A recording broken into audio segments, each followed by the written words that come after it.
With the Lucky Land Slots, you can get lucky just about anywhere.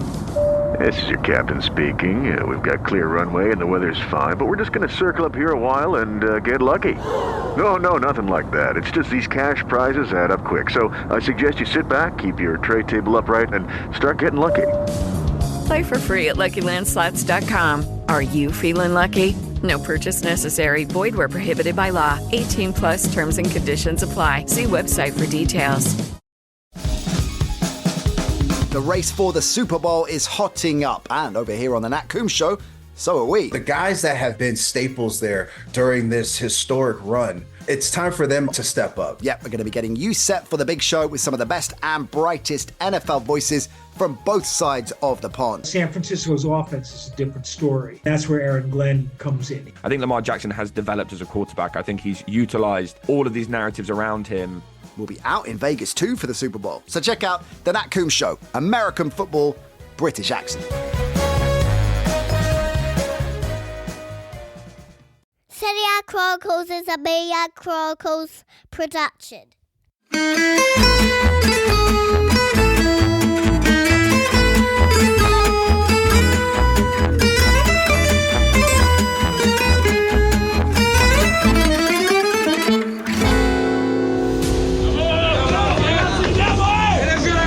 Inter are playing the club's best football in a generation, but despite an incredible haul of 54 points from 21 games, the league leaders are still only one clear of eternal rivals Juventus. Allegri has made the Bianconeri competitive again, and however much he plays down his side's title chances, the result tonight at San Siro will have a significant say in where the Scudetto ends up come May. It is, quite simply, into Juventus, the derby d'Italia.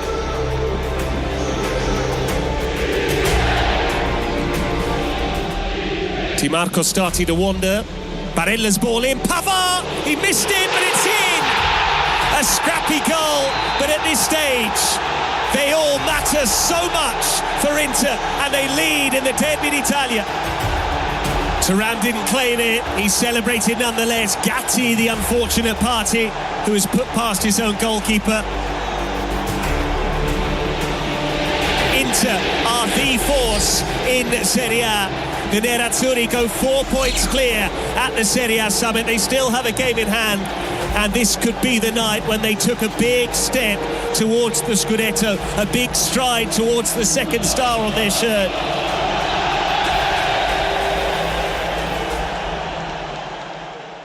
A reminder that you can sign up to our Chronicles Tifosi membership on Patreon with a 7-day free trial. Make sure you join the community chat in the Patreon app.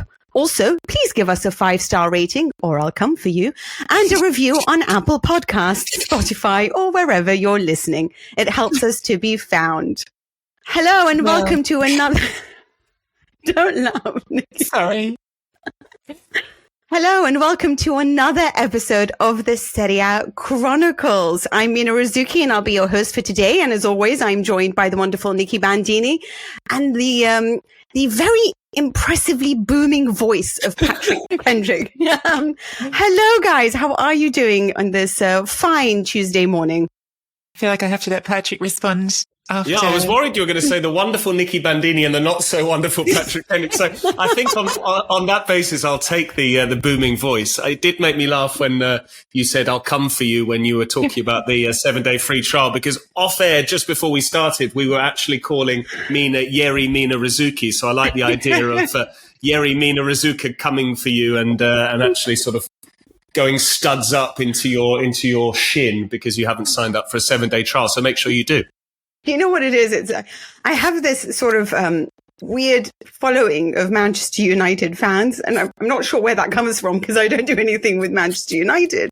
But what they always do is always say to me, "Oh, I liked your piece. You should stop being so mean about Lukaku." And that's always something that they say. And I'm like, I haven't mentioned Lukaku in like 6 months, you know. There I am watching the game yesterday between Roma and Cagliari, and it kept going, Mina's really getting stuck in with Lukaku. And I'm like, or like, you know, Lukaku just can't get past Mina. And I'm thinking, yes, I really feel like it's our own thing. And oh my God, it was really awful. I was actually writing a piece as well, and I realized that Lukaku lives rent free in my head because in my Like he does, because I was writing my piece and I said, and then Juventus had a brilliant chance, which of course Lukaku did his best impression. Vlahovic did his best impression of Lukaku with that hideous first touch. And I was like, then went into a whole thing about how Lukaku and Vlahovic were supposed to be swapped in the summer. And then I just took it all out because I'm like, people are going to be like, she's obsessed with this striker. I'd love to make for a testimonial, like a Mina Riziki testimonial, like an 11 of the players most in Mina's head. Because Pjanic for sure has been there for a long time. We could get Kostic would surely captain the side, wouldn't it? Insigne would captain the side. Yes. Insigne would captain the side and probably take all the penalties. So I think we could get a strong 11 out of it, actually. Yeah, there's a lot of players I don't know. Dybala. Our producer Simon has come up with the first thing that producer Simon asked me was, "Would you take Dybala back?" And no, best ability is availability. That's how I like my players. But hello, guys. I mean, there was a brilliant Derby d'Italia over the weekend. There was a part of me that was expecting one of the most hideous games in the world, because we know that these will always be tactical matchups. There was a lot of previews to this match, previews to how this game was going to go about. Both these teams like to cross. Both these teams have very strong defenses. This will be a low scoring game. And it was, but it was actually of quite a high quality. I thought it was fun to watch. I thought that we got a few answers. I didn't think Juventus were that bad. I thought Inter was spectacular. But I certainly feel like, regardless of what Allegri and Inzaghi fed us over the weekend about this game not being decisive, just simply important, I disagree entirely. If Inter win the game in hand, that's a 7-point gap at the top of the table. And are you trying to tell me that Inter is going to drop that many points going forward and that Juventus won't drop any? Starting to think Juve are definitely out of the race.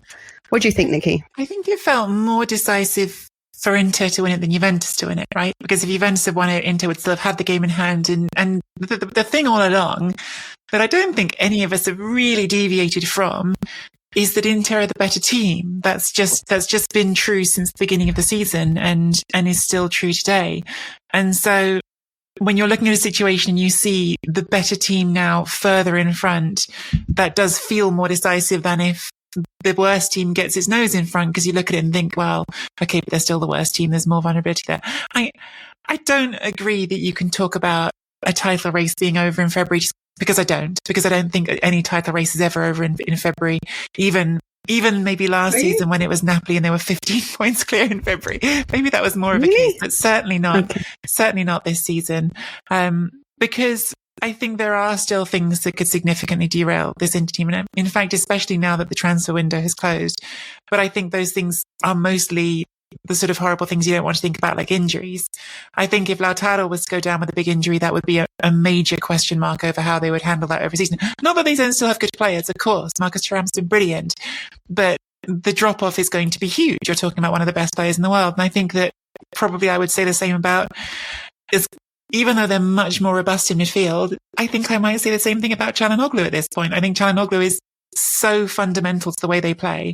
I think even the Champions League final last season, the fact that when Brozovic came back in, he was no longer playing in that regista role in the middle, I think hurt them. I think he's been, for the last year and a half at least, really playing at a sublime level. And I think I've tried to talk about him sometimes, but probably still haven't tried hard enough and loud enough about how good he is. And now everyone has seen that past the weekend, and I think is waking up to it a little bit. So I think there are still things that can change this story. I think the fact that Inter do have the Champions League coming up can change this story. But having said that, when you look at the run they've just been on, this start to the year, and we all looked at the fixture list and thought, 2 tough games in the Supercoppa, coming back and playing Juventus in the league, playing Fiorentina in the league, that could be tough. And it hasn't been tough. They haven't conceded a goal in any of those 4 games. They are clearly the best team, as we've been saying all along. This podcast is sponsored by Ramp. Are you the decision maker in your company? Consider this. For the first time in decades, there's a better option for a corporate card and spend management platform. Meet Ramp, the only corporate card and spend management system designed to help you spend less money so you can make more. Most corporate credit cards offer points as incentives. But those points amount to less than their worth in real cash value. Ramp's corporate cards offer you cash back, real money in your pocket. Plus, you control who spends what with each vendor. And Ramp's software collects and verifies receipts automatically, which means you'll stop wasteful spending and close your books in hours instead of days. Businesses that use Ramp add up to 5% to their bottom line the first year. If you're a decision maker, adding Ramp could be one of the best decisions you've ever made. And now get $250 when you join Ramp. Just go to ramp.com/easy. Ramp.com/easy. RAMP.com/easy. Cards issued by Sutton Bank and Celtic Bank, members FDIC. Terms and conditions apply. Patrick, you really don't disagree with that. I mean, they've played, 30 games already to Juventus's 24, 25. So I wonder sometimes whether, when you're playing a big match like Juventus, regardless of how tired you are, the adrenaline of that, that your San Siro against the most heated rivals will help you carry through. But is there a point that we're going to see a more exhausted Inter? Because right now, it is just top quality, despite how many matches there's been in January alone. No, it's weird. I was actually thinking exactly the same when Nikki was making her point that only injuries can really derail this team. And it does look like it's a sort of guffato. It looks as if we're wishing ill upon Inter. It's not that at all. There was a viral clip, I remember, I think it was last season, going around. Mauro Suma, the Milan club commentator, who went on this big rant. He was like, they never get injuries. And everyone was like, he's really irritated by it. But the reason they don't get injuries, apart from the fact that we don't know, we're not party to what they do on the training ground every day at Appiano Gentile, but clearly they're doing something right in terms of strength and conditioning, their fitness coaching and all of that. But also Inzaghi knows how to rotate his players. He always swaps his wing backs after 65, 70 minutes, and they're the players that expend the most energy. Which we kill him for sometimes when it goes wrong. Yeah, absolutely. And I think he's got that right now. I think he's always, probably statistically, if you were to look back over his time in charge of Inter, because the whole time he's been at Inter, it has been since the advent of 5 substitutions, which lest we forget came after the pandemic.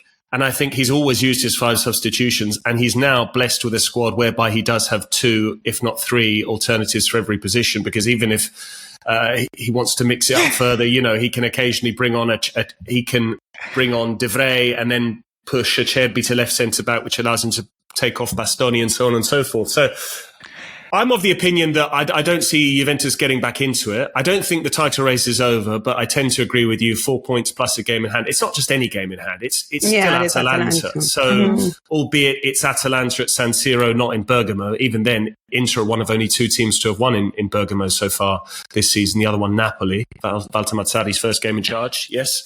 I think we had a similar situation in the past when Giroud scored that brace against Inter.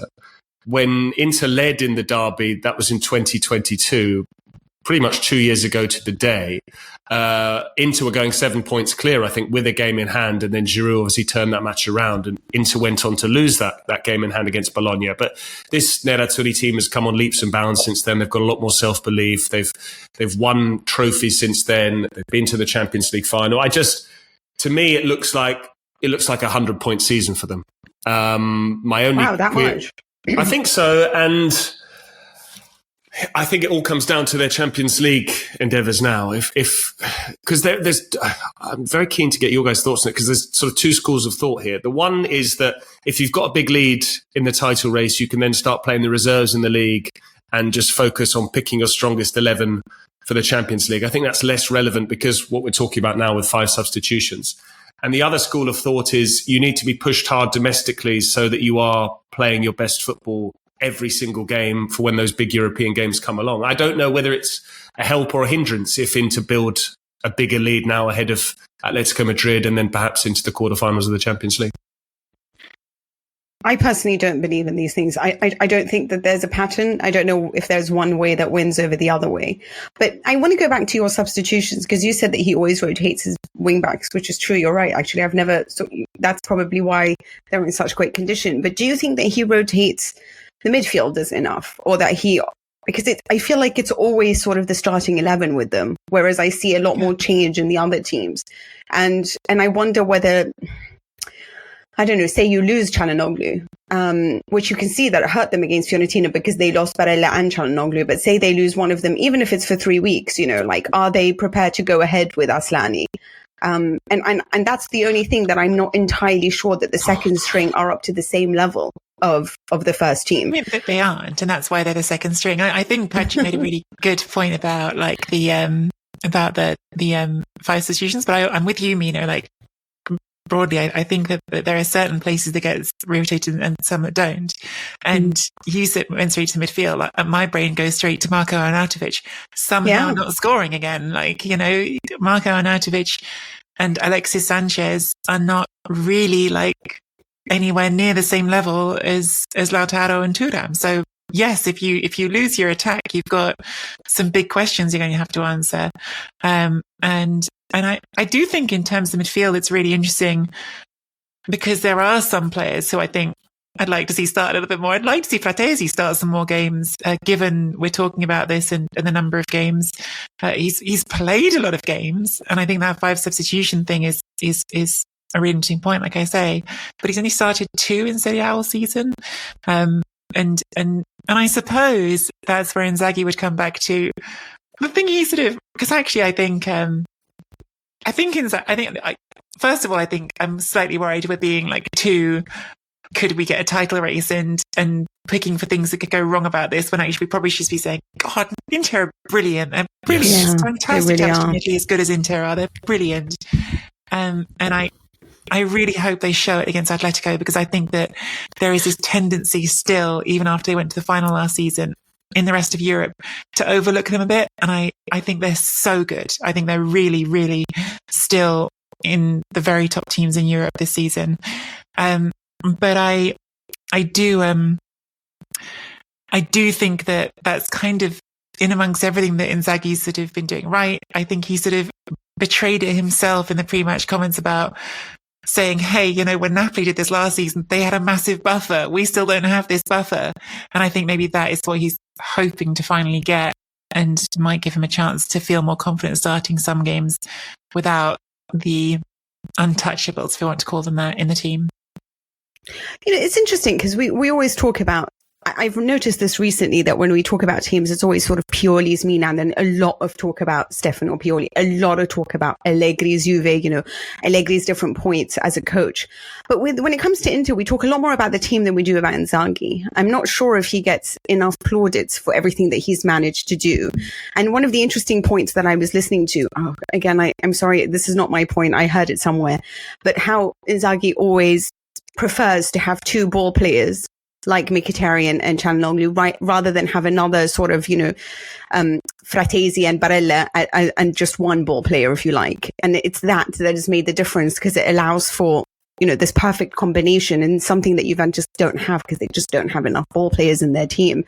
And it's amazing. Even more than that. I'm sorry, I feel like I'm talking too much, but like Pavard as well, coming on from defence and finding himself in attack half the time. Pavard was, again, brilliant in this game. They've got a whole team of really flexible, fluid ball-playing players. It's extraordinary. Who can invert positions, who can, combine. Like, it is a ridiculous squad in how they rotate positions and how they're also tactically flexible, how they understand their positions. We talk so much about Spalletti's type of football, but does Inzaghi's brand of football get any plaudits? And I just don't know whether... Loads. I mean, when we start we mentioned De Zerbi as one of the best Italian coaches. We mentioned Antonio Conte. I mean, both of them makes me want to shoot myself in the face. But why don't we mention Inzaghi? The guy is reached the Champions League final. He's won every cup competition, practically speaking. He's probably, odds on to win this title. Why don't we rate Simone Inzaghi as being one of the very best in Italy? Yeah, I think we do rate him. I don't know whether we don't necessarily rate him as one of the very best, because I think we'd probably all agree that Inter have started the last 2 seasons before this one as favourites and didn't win the Scudetto on either occasion. They lost out to Pioli's Milan. And I don't like that revisionism where people say Milan weren't the best team, Inter had the best team, Inter bottled the Scudetto. They did. Milan won the Scudetto with 86 points. They went 16 unbeaten. They won their last 6 games. They kept 9 clean sheets in their last 11 games. It was title-winning form in any season, and they were a very good squad. Rafael Leao was unbelievable. They had Kalulu and Tomori and Maignan all at the top of their game, and Milan deserved to win the league. But and Kessie as well. But at the start of that season, Inter were reigning champions. Inzaghi inherited a very strong squad from Antonio Conte. Yes, there were departures, but they started as favourites. Last season, Napoli sold off all of their senior players, and whilst they recruited well, and hindsight told us that Kvaratskhelia was fantastic, Kim Min-jae was Defender of the Year, and so on and so forth, no one expected Napoli to win the league when they got rid of Koulibaly, Mertens, Insigne, Fabian Ruiz, Ospina, etc. So I think because he hasn't yet won the league, we can't necessarily say that he is one of the best coaches in Italy, if not in Europe. I think as and when he wins the league, and I think that comes very soon, then we can start to say this is a coach who has won the Super Cup 3 times from as many seasons at Inter. He won the Coppa Italia twice in his first 2 seasons. He took them to the Champions League final. They might even go as far as the semi-finals, if not deeper in the Champions League this season. So I think the question mark surrounding Inzaghi is still there, and it's more of an asterisk than anything else. To me, he will be considered a world-class coach or on his way to becoming such as and when he wins a league title, because I think you still need to win those. Unless you do a Carlo Ancelotti, who does still win league titles, don't get me wrong, but if you win so many European trophies to compensate for maybe not win, because all right, Pep Guardiola's made a bit of a mockery of it, really, I guess, with that treble last season. But typically it was either you win the league every year, a bit like Mourinho was doing in the early portion of his career, or someone like Ancelotti, who maybe he doesn't always win the league, but he often wins the Champions League. Whereas now you do get coaches that are able to do both. And I think what we're seeing now is that Simone Inzaghi I think he's got the ability to challenge in Europe and also challenge domestically. Do you think if an Inter fan is presented with the option right now of, we'll guarantee you this league title, but the Champions League run this time ends last 16, it goes no further, do you think most would sign for that? Or do you think, they'd want the European run as well? Oh, as in gamble on both now, you mean? Mm-hmm. Oh, okay. The problem is it feels like a pretty good gamble, right? Like I think if you'd asked them the question 3 days ago, they'd have signed up for the league title. I think after beating Juventus, going 4 clear with a game in hand, I think they'd say, we'll take our chances, we'll back ourselves to win the league and see how far we can go in the Champions League. Okay, I don't actually... Who wants to be a millionaire? Do you want to take the money or do you want to keep it? Yeah, exactly. I don't disagree. Here's the thing, Patrick, I agree entirely with you when it comes to how we judge Simone Inzaghi and what the objectives would be for him to be considered that. What I find I guess I do find it annoying in the sense that certain coaches aren't asked to do that. They just play a pretty brand of football, and despite the fact that they can be thrashed by Luton, it's fine, Whereas, and Nikki, I'm really not doing it just to come. The manager of Nina's testimonial. I don't think anyone's suggesting that De Zerbi's at the same level as Inzaghi, though. I think. Do you think Inzaghi would be linked to the Liverpool job? Why wouldn't he be linked to the Liverpool job? I find it as... I think he has been, but probably... Well, because he doesn't speak anything other than Italian. He's still quite provincial. I've got a lot of time for Simone Inzaghi, but he's like and I'm not saying by any means, I mean... We can't call Lazio provinciale. We can't. No. I mean, what he did with Lazio Please let me finish before you misconstrue what I'm saying. No, I'm saying he's still a bit provincial in the sense that he's still very Italy-centric. I've been with him in the past when people have mistakenly said to him, okay, we'll do this interview with you in English. And he's like a rabbit in the headlights, like, Inglese, no, which is fine. Don't get me wrong. And no one is saying to be a top class coach, you necessarily have to speak foreign languages. In fact, it's one of my real bugbears. Again, I'm talking as a language professional, that football coaches don't use interpreters more, as opposed to this, I think Maurizio Sarri would have benefited from having an English interpreter at Chelsea. I think Conte would have benefited as well. That's my soapbox rant for another day. But I think that Simone Inzaghi is probably not linked to those jobs because he's not current. De Zerbi is someone who a handful of times a season will get an eye-catching win over Man United or Chelsea. He's in the Premier League. They're familiar with his team. They're watching them every week. And we know that the Premier League is obsessed with the Premier League. So it's only natural that people see De Zerbi and say, okay, he's the bright young thing from Italy because he's broadened his horizons. But Simone Inzaghi is operating at a completely different plane to De Zerbi. Let's be honest. Yeah, but I think that's actually what I love about this Inter team and Inzaghi is, I was, of course, an Arsenal fan. I was watching Arsenal-Liverpool, which was, as an Arsenal fan, certainly a very entertaining game. Was a game played at a sort of high tempo with the good Premier League energy. The Premier League is not always that great, but that was a good Premier League game. And I had Atalanta Lazio on at the same time as that. And I'm enjoying Atalanta this season, but it did feel like it wasn't zipping about the same pace. Then you got to Inter Juve, and Inter did live up to that. No, because they are that level of team. They are a team that belongs in that same bracket as the best in Europe. And frankly, I think right now have every reason to put themselves above Liverpool and Arsenal, given they were in the Champions League final last season. And I think that the rest of Europe doesn't always acknowledge that about this Inter team. I think they really are. It's not that they're not. I completely actually. I think you've made a really valid point about Inzaghi and his Italianness, but this is not a Provinciale team that he's managing now. This is a team playing top level European football. And this is despite, it's like, I remember it was September and James and I were doing the show together at James Horncast, and they said, who do you think is the worst run team in Serie A? And he sort of laughed and said it was Inter, because of everything that had happened over the summer, with how emotional they got about the Lukaku transfer, with the fact that they didn't replace, that they had Arnautovic as the last minute buy. Just looked at, that they didn't have a goalkeeper and they had to wait on Onana being, sold before they could go for somebody, so they couldn't go for a young prospect. And there was a lot of chat, and we both laughed and we both agreed on the fact that Inter had done a few mistakes over the summer. And the fact of the matter is they get stronger every year, regardless of how many great players come and go. And they lose Lukaku, they have Marcus Thuram, who's better. They lose Achraf Hakimi, and yes, Dumfries isn't that. Neither is Darmian, and yet they're still essential.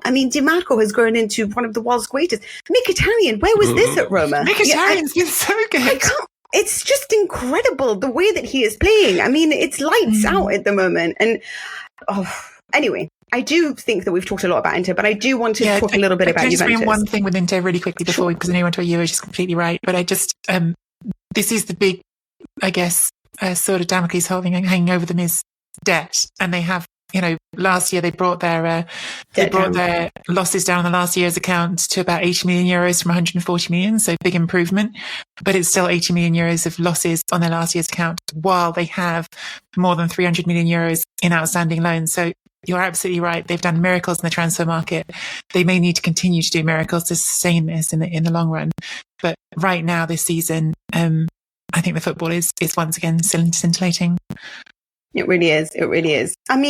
Here's the thing, for the way that Inter are playing, I did expect them to sort of, this is especially true of the reverse fixture. I thought they would thrash Juventus, and then I was really surprised that it was a draw. And I was explaining that they were so good, and everyone was like, yeah, but didn't they need an own goal to win this game? And I don't know how to explain how good Inter is. And the best way to explain it is the way that Gazzetta put it, because I thought it was honestly the best sentence I'd read.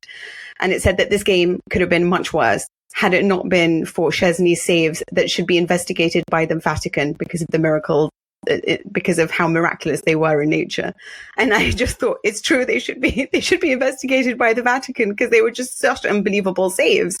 And Gazzetta had this whole poll on which would be the starting 11 that you would pick from both teams. And the only player from Juventus who made it to the final 11 was Bremer, who came up with that ridiculous challenge. And he absolutely is one of the finest defenders I'd ever seen. But is that it? Is Juventus that much inferior in terms of talent to what Inter are? And are you surprised by the fact that actually they were pretty good? I didn't think that they were hideous. I don't think their attacking game is good enough. I had a chat with a Twitter fan that I absolutely love, called Elio Salerno, and we both can't decide whether it's Allegri not being able to get the best out of the team going forward from his attack, that he relies a lot on individual brilliance in attack, or whether Vlahovic, Chiesa and Yildiz are either too young or not good enough when you compare them to the likes of Tevez and Higuain and Dybala before that to be players that you can really rely on. I don't think it serves a great purpose harking back to the good old days, however tempting that might be. Albeit Allegri did allude to that with his comments post-match saying, we're a young team, we're on a different journey here, essentially. He said, we're still developing as a side. A lot of the players involved tonight don't have that big match experience compared with what Inter do, which is an astonishing statement given how quickly things have changed just a few short years ago when it was only Juventus having that sort of experience. And their nearest challengers were on alternate years almost, Napoli or Roma, and Inter and Milan were also runs for best part of a decade. In terms of the combined best 11, I mean, it's very subjective. Personally, I would probably take Bremer.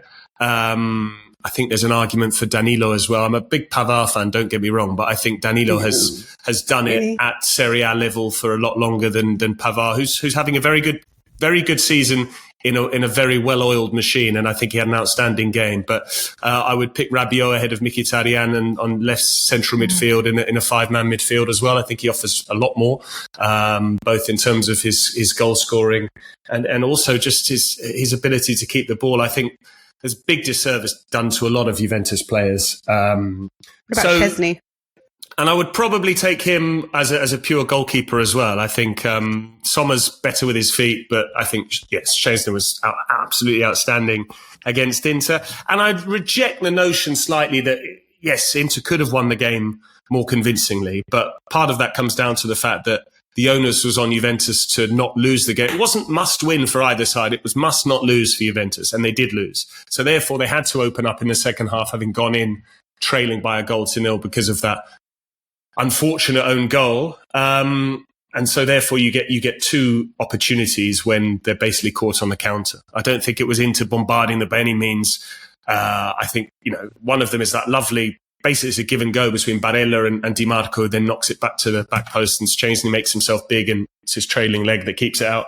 The Arnautovic one is a bit of both. It's brilliant goalkeeping because he manages to not only get down very quickly, but as he gets down, he makes himself very big to get his arms up. And Arnautovic did what he needed to try and lift it over him. It was just a combination of Arnautovic not getting enough loft on it and Szczesny making a big save. So I don't think it was as one-sided as it's obvious. When you look back at it and you watch the highlights and you hear from what Simone Inzaghi says, and he's like, yeah, we could have won by a bigger scoreline. I think it doesn't reflect the actual nature of the game. That is true. But equally, that's what football hinges on, big moments. I think if Vlahovic controls that ball or shoots first time in the first half and Juventus go 1-0 up, I think there's definitely a parallel universe whereby maybe it finishes 1-1 like the reverse fixture, or maybe Juventus win and suddenly we're talking about a completely different title race. And we're speculating as to Inter's ability to bounce back, having lost for only the second time this season. But football comes down to big moments and Vlahovic didn't take it. So that's the question. I imagine that if Higuain was available for Juventus this season rather than Vlahovic. I also want to just tell our Chronicles Tifosi Patreons that we do have a special episode coming up about some of the movements that happened in the transfer market, what the teams invested in, what the teams didn't invest in, Inter just bought Buchanan, for example. So ideally, perhaps they should have bought another striker and gotten rid of Alexis Sanchez, like some people thought. But Juventus did buy Alcaraz, who came on at the very end. Let's see how that's going to go forward for them. But Nikki, would you agree that perhaps if, Vlahovic gets booked on the 18th minute, he's so, I think of him as being like Zaza, when he's so desperate to make an impression. I mean, he's obviously a lot more talented, but sometimes it's like that enthusiasm just hurts him more than it helps. And, where's the calm under pressure? Yeah, I mean, I think I kind of want to push back it. Not that I think because push back. Do it. I want to push back on what Patrick was saying. Not because I think that there's no argument for some of these players, but I think, for instance, Szczesny.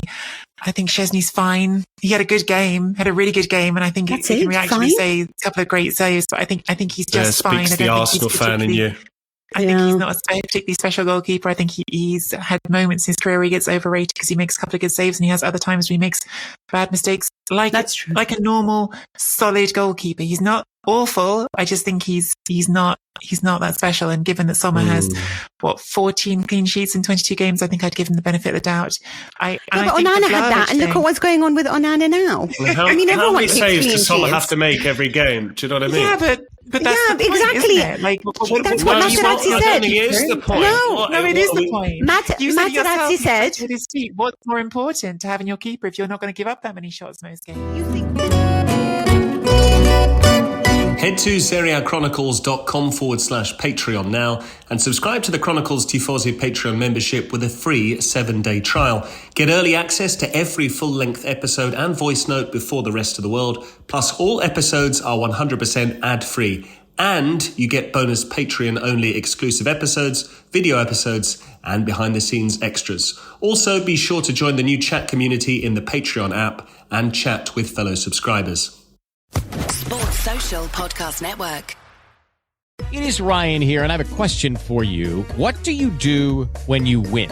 Like, are you a fist pumper, a woohooer, a hand clapper, a high fiver? I kind of like the high five, but if you want to hone in on those winning moves, check out Chumba Casino. At ChumbaCasino.com, choose from hundreds of social casino-style games for your chance to redeem serious cash prizes. There are new game releases weekly, plus free daily bonuses, so don't wait. Start having the most fun ever at ChumbaCasino.com. No purchase necessary. VGW Group. Void where prohibited by law. See terms and conditions. 18+.